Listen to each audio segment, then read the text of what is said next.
Class के syllabus के अंदर हमने जो सबसे पहले स्टार्ट किया हुआ है वो किया था, फर्स्ट चैप्टर किया हमने इंट्रो का, दूसरा चैप्टर किया हमने सर्कुलर फ्लो ऑफ इनकम का, थर्ड चैप्टर जो हम मान के चल रहे हैं वो basic concept of macro economics, fourth chapter हमने किया है national income and related aggregates. आज जो हम चैप्टर स्टार्ट करने वाले हैं वो है मेजरमेंट ऑफ नेशनल इनकम। अब बेटा नेशनल इनकम को सबसे मेन चीज होता है कि किस तरीके से मेजर किया जाता है। What is measurement of national income, यानी नेशनल इनकम आप कैसे मेजर करोगे, है ना, इसकी हम बात करते हैं। यहाँ पर नेशनल इनकम को मेजर करते हुए बहुत सारी सावधानियां भी रखनी चाहिए।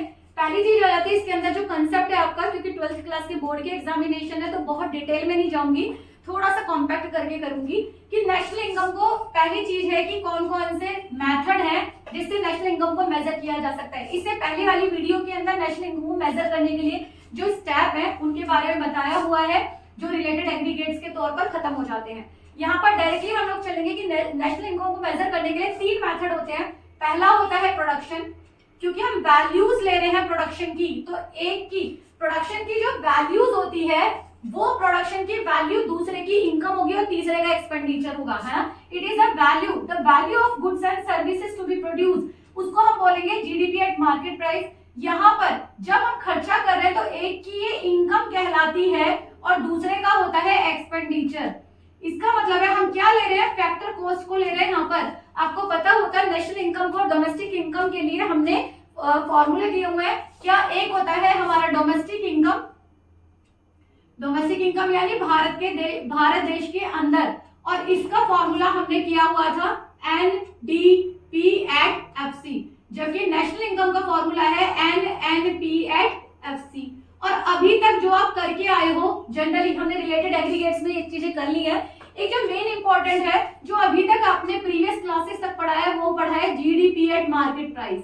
बेटा जीडीपी एट मार्केट प्राइस से किस तरीके से आप डोमेस्टिक इनकम पर जाओगे और कैसे नेशनल इनकम पर जाओगे, यही हमारा कंसेप्ट आता है मेजरमेंट ऑफ नेशनल इनकम का। और इसी के अंदर हम क्या कर रहे हैं, द फर्स्ट इज की जीडीपी कैसे निकाली जाएगी, आखिर ये कैसे निकलेगा, किसी भी देश का जो टोटल प्रोडक्शन होता है वो कैसे निकलता है, उसकी वैल्यू कैसे ली जाती है, उनको कैसे कैलकुलेट किया जाएगा, हम इसी की बात कर रहे हैं 3 मेथड में, प्रोडक्शन में, इनकम में और एक्सपेंडिचर मेथड के थ्रू। तो फर्स्ट हम जो स्टार्ट कर रहे हैं वो बेटा बात कर रहे हैं प्रोडक्शन मेथड की। इसी मेथड को हम बोलते हैं value added method, value added method या आउटपुट मेथड या प्रोडक्शन मेथड, ठीक है। अब बस थोड़ा सा अंतर है इसके अंदर। अब सबसे पहले हम लेके चल रहे हैं वैल्यू एडेड मेथड को। वैल्यू एडेड मेथड होता क्या है बेसिकली, देखो नाम से समझ में आ रहा है वैल्यू ऐड हो गई। अब वैल्यू ऐड किसमें हुई है, जितना हम टोटल प्रोडक्शन करते जाएंगे भारत के अंदर, अगर आप बात करते हो तो सेक्टर ऑफ प्रोडक्शन होते हैं 3। कौन कौन से होंगे, प्राइमरी सेक्टर होगा, यानी प्राइमरी सेक्टर का प्रोडक्शन होगा, production of primary sector.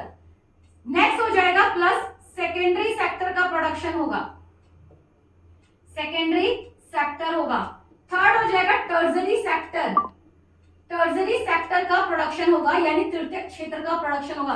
Primary यानी कि आप ये इसको जानते होंगे, प्राइमरी सेक्टर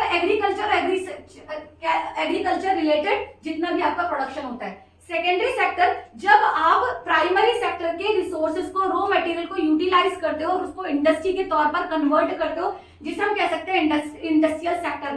तीसरा हो गया जो इन दोनों सेक्टर को क्या कर रहा है, रिसोर्सेज प्रोवाइड करा रहा है। तो हम ये कह रहे हैं production of this and production of this, इन सबको हम ऐड कर लें तो हमारा आ जाएगा GDP at market price. GDP market price तो आ रहा है हमारा तीनों का प्रोडक्शन को ऐड करके। लेकिन ये प्रोडक्शन ऐड करने में अगर हम तीनों सेक्टर में बात करते हैं, एक ही व्यक्ति जिसने बीज लिया हुआ है, बीज की वैल्यू अलग आएगी, गेहूं की वैल्यू अलग आएगी, गेहूं का आटा जब पिस के आएगा उसकी वैल्यू अलग आएगी, आटे से जब बिस्किट बनेगा तो एक वो अलग प्रोडक्शन है, और बिस्किट जब कंजप्शन पे जाएगा तो उसके अंदर और वैल्यू ऐड हो जाती है जब तक वो बनेगा प्रोसेस, यानी बाउंड्री लाइन पर आने तक अलग अलग लेवल पर जब एक रॉ मटेरियल के अंदर अलग अलग वैल्यू ऐड हो रही है, तो बिस्किट की जब वैल्यू आएगी तो ऑलरेडी हम इसे एक फाइनल वैल्यू लेंगे। तो यहाँ पे कंसेप्ट क्या निकल के आता है कि जब भी आप वैल्यू एडेड मेथड को लेंगे तो आप सिर्फ वैल्यू ऑफ फाइनल गुड्स लेंगे, वैल्यू ऑफ फाइनल गुड्स लेंगे, और इसके अंदर से आप इंटरमीडिएट इंटरमीडिएट वैल्यूज को माइनस कर देंगे, इंटरमीडिएट गुड की वैल्यू को माइनस कर देंगे। यही वैल्यू एडेड है कि बार बार इंटरमीडिएट की वैल्यू कितनी बार ज्वाइन हुई है। जैसे मैंने अभी क्या बताया, आपने वीट बनाया तो वीट के अंदर ऑलरेडी वीट के अंदर यहाँ पर वीट उगाया तो सीड यहाँ पर जो होगा वो इंटरमीडिएट होगा, तो ये तो आएगा ही आएगा। वीट को हमने लिया है किसे बनाने में, बेसिकली फ्लावर बनाने में लिया हुआ है। तो फ्लावर बनाने में जब लिया हो, आटा बनाने में लिया हो, तो वीट की वैल्यू यहाँ पर ऐड हो गई। अब फ्लावर से जब हम कोई बिस्किट बना रहे हैं, हालांकि ये तीनों अलग अलग एक्टिविटीज हैं, लेकिन वीट की वैल्यू यहाँ भी ऑलरेडी एडेड थी, यहाँ भी। या इसे मैं बोलूं अगर ब्रेड, तो ब्रेड की वैल्यू के अंदर वीट की वैल्यू यहाँ भी ऐड है और यहाँ भी ऐड है। ब्रेड के बाद मैंने अगर सैंडविच बनाया तो ये जो वैल्यू है बेसिकली बेटा ऑलरेडी, जो मेरी वैल्यू है ऑलरेडी वीट की या फ्लोर की, वो यहाँ पर ऑलरेडी एडेड है। तो I will not add this again again. अगर ये वीट की value again again again add हो रही है, this will create the problem of the double counting, और इसी को रिमूव करना कहलाता है इंटरमीडिएट वैल्यू को माइनस कर दे, जिससे आपकी फाइनल गुड्स की वैल्यू आ जाएंगी। यानी कि फाइनल गुड्स की वैल्यू प्राइमरी सेक्टर की, फाइनल गुड्स की वैल्यू सेकेंडरी सेक्टर की, एंड फाइनल गुड्स की वैल्यू टर्शरी सेक्टर की। इसका मतलब है जो आपकी फाइनल वैल्यू से लेंगे और इंटरमीडिएट को माइनस करते जाएंगे। कंसेप्ट क्लियर हुआ? तो हम सबसे पहला जो टॉपिक इसके अंदर लेके चल रहे हैं वो क्या है, we are taking basically the formula of value of output. Formula किसका होगा, वैल्यू एडेड का होगा। और वैल्यू एडेड का फॉर्मूला क्या होगा, किसी को पता है? Formula of value added. तो वैल्यू एडेड का फॉर्मूला क्या होगा, बेसिकली ये लेंगे हम, value of output minus intermediate. Intermediate अभी मैं बता के गई हूं कि ब्रेड की वैल्यू जो है उसके अंदर वीट की वैल्यू ऑलरेडी है, उसे हमें माइनस करनी पड़ेगी। वैल्यू ऑफ आउटपुट का फॉर्मूला क्या होता है, अगर मैं या तो ये लिखूं या sales plus change in stock, change in stock. अब बेटा ये है कि इसको समझ लेते हैं। सपोज करो एक कंपनी है, उस कंपनी ने बेसिकली, ये कंपनी है और इस कंपनी ने बेसिकली 100 चीजों का प्रोडक्शन किया है, 100 गुड्स का प्रोडक्शन किया है। ये क्या है, आपका टोटल प्रोडक्शन है। टोटल प्रोडक्शन में से अब हम वैल्यू किसकी ले रहे हैं, जो चीजें सेल हुई है मार्केट में, केवल हम उसकी वैल्यू ले रहे हैं। सेल कितनी हुई है, सपोज करो 80 रुपीज हुई है। अब हम ये कह रहे हैं चेंज इन स्टॉक, इसके पास कितनी थी, 20 चीजें बचेंगी, यानी कि 20 चीजें क्या है स्टॉक में। क्योंकि जो भी टोटल प्रोडक्शन होता है वो सारा का सारा बिकता नहीं है। हम सर्कुलर फ्लो ऑफ इनकम में स्टॉक और फ्लो का कंसेप्ट करके आए हैं। जो सेल हुआ वो है फ्लो, जो हमारे पास रखा है माल वो बिना बिका माल है, जिसे हम कह रहे हैं स्टॉक। और जब हम वैल्यू की बात करें तो वैल्यू हमेशा सेल की होगी। अब सपोज करो यहाँ पर हमने लिया चेंज इन स्टॉक कितना है, 20। इसका मतलब है यहाँ पर हमारा जो 100 है, ये that is change in stock क्या है, जो वैल्यू, जो टोटल प्रोडक्शन कितने का हुआ, ये यहाँ पर 100 है। अब हम क्या करें, चेंज इन स्टॉक को अगर हम लेते हैं तो चेंज इन स्टॉक का फॉर्मूला होता है closing stock minus opening stock. अब ये है क्या, सपोज करो कि एक व्यक्ति हर हफ्ते अपने प्रोडक्शन को चेक करता है। उसको चेक करने में उसने जो टोटल सेल किया वो किया था 100।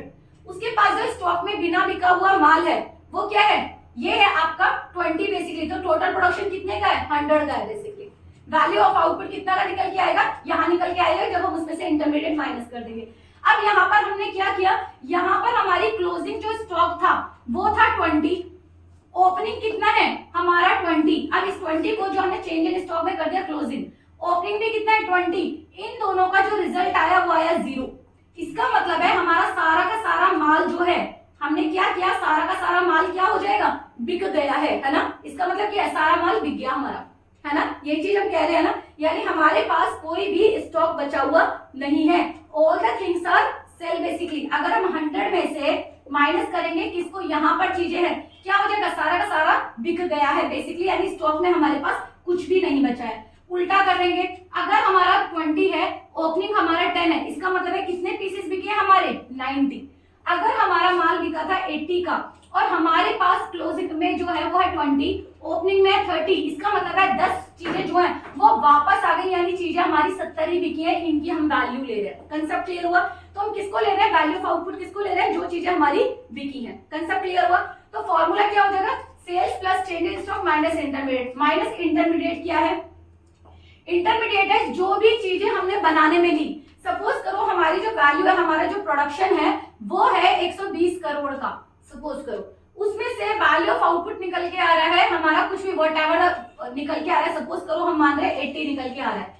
इसके अंदर जो इंटरमीडिएट था वो था 20 करोड़ का हमने लिया हुआ था, तो हमारा वैल्यू ऑफ आउटपुट क्या हो जाएगा 80 माइनस 20 यानी 60। हमारी वैल्यू ऐड कितनी हुई है, बेसिकली 60 की वैल्यू हमारी ऐड हुई है। कंसेप्ट क्लियर हुआ। आगे हम बात कर रहे हैं यहाँ पर, नेक्स्ट क्या है, यहाँ हमने बात किया वैल्यू एडेड का, हमने एक मेजरमेंट लिया। तो वैल्यू एडेड का फॉर्मूला क्या होता है, वैल्यू एडेड का फॉर्मूला होता है, अब हम क्या करेंगे सारे सेक्टर का करेंगे, value added by primary sector या सेक्टर ए। प्राइमरी सेक्टर क्या आ गया, sales plus change in stock या क्लोजिंग स्टॉक,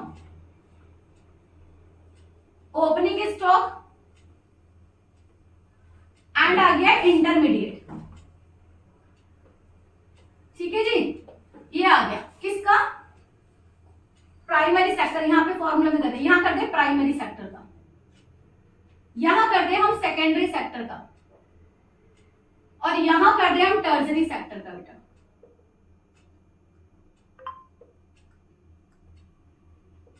टर्जरी सेक्टर का कंसेप्ट क्लियर हुआ।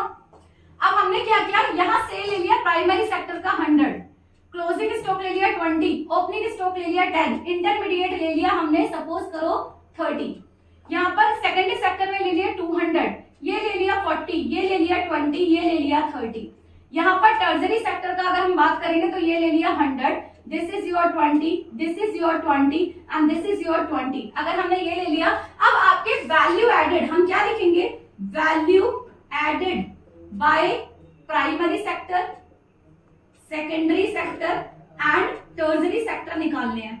अब क्या निकल जाएगा ये हमारा, हमने इसी में कर लिया, क्लोजिंग माइनस ओपनिंग किया था तो यहाँ पर आ जाएगा 10, 100 प्लस 10 हो जाएगा 110, 110 में से 30 को माइनस कर दो, आ जाएगा 80। ठीक है जी, हमने क्या किया, क्लोजिंग, यहाँ क्या किया, sale plus change in stock minus intermediate. फॉर्मूले में लिख लो, सेल कितनी है 100, चेंज इन स्टॉक कितना आ गया प्लस का 10, यहाँ पर इंटरमीडिएट कितना आ गया 30, कितना आ जाएगा, यहाँ पर कितना आ जाएगा 90, 90 में से 30 माइनस कर दो, यहाँ पर जो 110, 110 में से माइनस करोगे कितना 30, कितना आ जाएगा 110 में से 80। ठीक है, तो हमने क्या आ गया यहाँ पर 80, क्या आ गया, value added of the primary sector.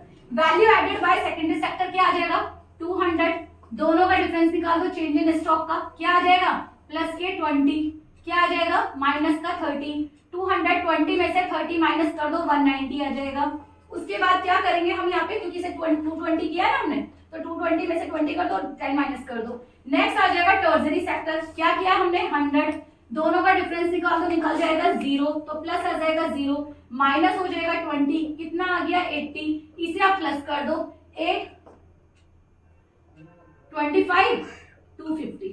Concept clear, 250 350 है ना, 350 डन।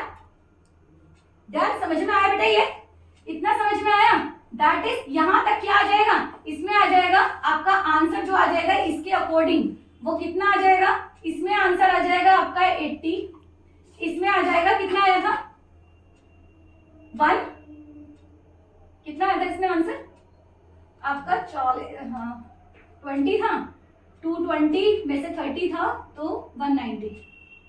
ठीक है, और यहाँ कितना आया था 0, और यहाँ आया था 80, और ये कितना आया था 80। ठीक है, समझ में आया इतना।